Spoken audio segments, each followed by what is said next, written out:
Ana Pelanda, muito boa tarde a você, direto aí de Curitiba, atualizando, né, para a gente saber melhor como é que está essa situação do acordo dos russos com o governo paranaense. Algum contrato já chegou por aí? Já há alguma cogitação nesse sentido? O acordo deve ser firmado hoje mesmo? Pois não, Lorena, muito boa tarde a você, bem-vinda.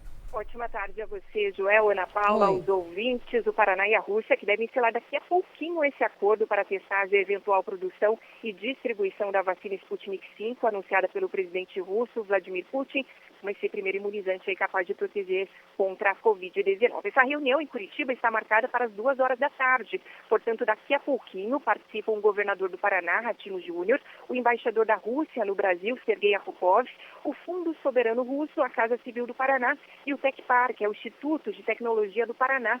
Uma das prioridades é o recebimento dos resultados dos estudos já feitos para que o Estado consiga avançar no protocolo técnico junto à Anvisa para o início imediato dos testes da fase 3 aqui no Brasil. O anúncio da Rússia, que foi recebido com desconfiança pela comunidade científica internacional, porque os resultados dos exames clínicos realizados até o momento ainda não foram revelados e o próprio governo do Paraná tem adotado uma postura bem cautelosa em relação à vacina. O acordo de cooperação deve ser acompanhado por termos de confidencialidade e a expectativa é que os técnicos do Paraná tenham acesso aos resultados assim que esse acordo for assinado.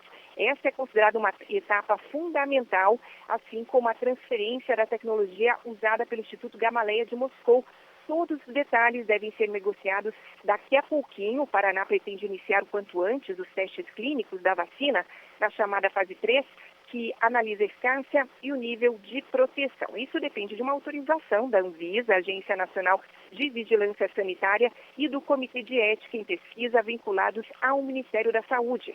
Os valores envolvidos ainda não foram discutidos e, de acordo com fontes que participam das negociações desde o mês de julho, os recursos necessários serão postos à mesa de negociação junto aos termos de cooperação técnica.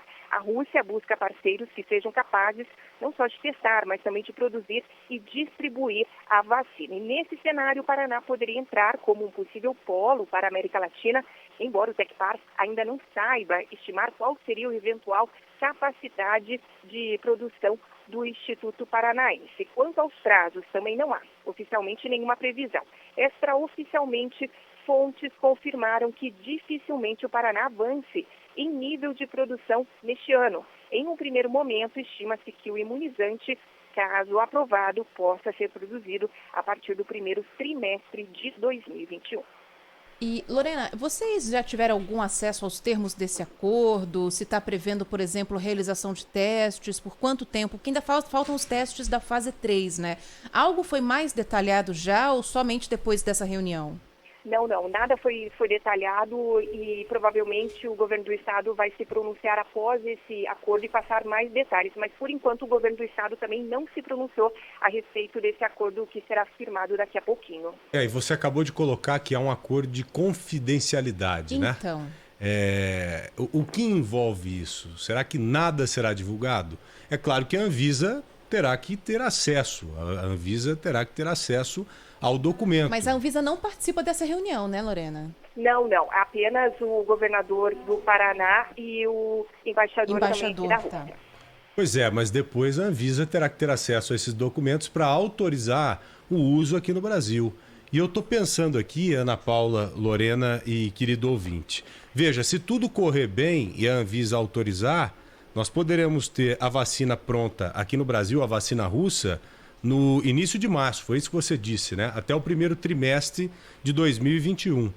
Exatamente. Então, pelo que eu estou entendendo, como a gente já havia previsto, a vacina chinesa tem mais chances, mesmo não sendo anunciada como já foi a vacina russa como pronta, de chegar antes do que a russa aqui no Brasil. Tá entendendo? Chegar já a ponto de imunizar os brasileiros. Já tanto a de Oxford, né, quanto essa que é testada em conjunto com o Instituto Butantan, a chinesa que você comentou, as expectativas são de datas muito próximas, né, João? É dezembro, janeiro, estamos começo do ano falando que vem. em 15 milhões de doses da chinesa, muito provavelmente no mês de dezembro. Então há um caminho muito longo daqui até o mês de março para que haja conclusão ou a autorização da Anvisa para a utilização da vacina russa.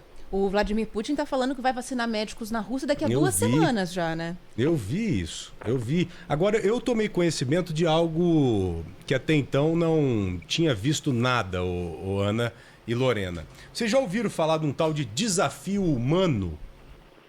É um modo de testagem, é um meio de você fazer pesquisa.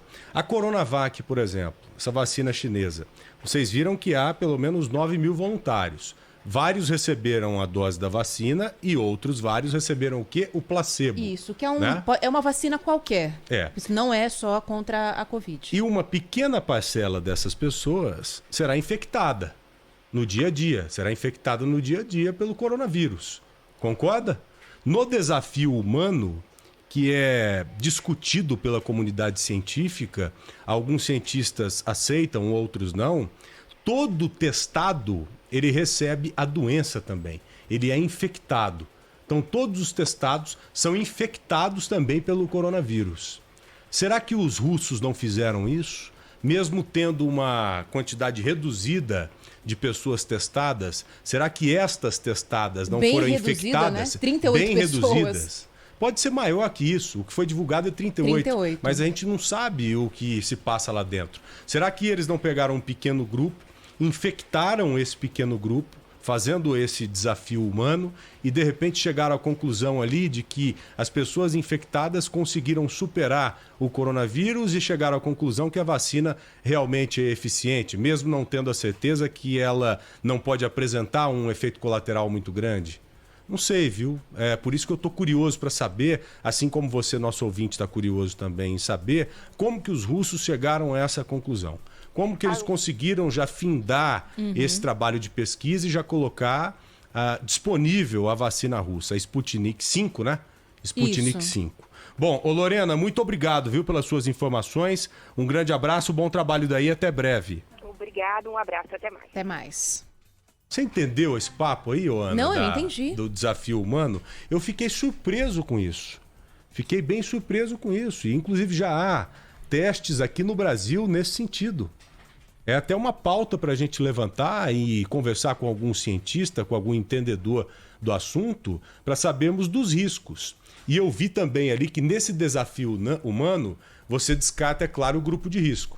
Tira aquelas pessoas mais arriscadas, porque se elas apresentarem os sintomas mais graves do coronavírus, ela tem que ter uma condição de superar esse sintoma. Então ela não pode pertencer ao grupo de risco.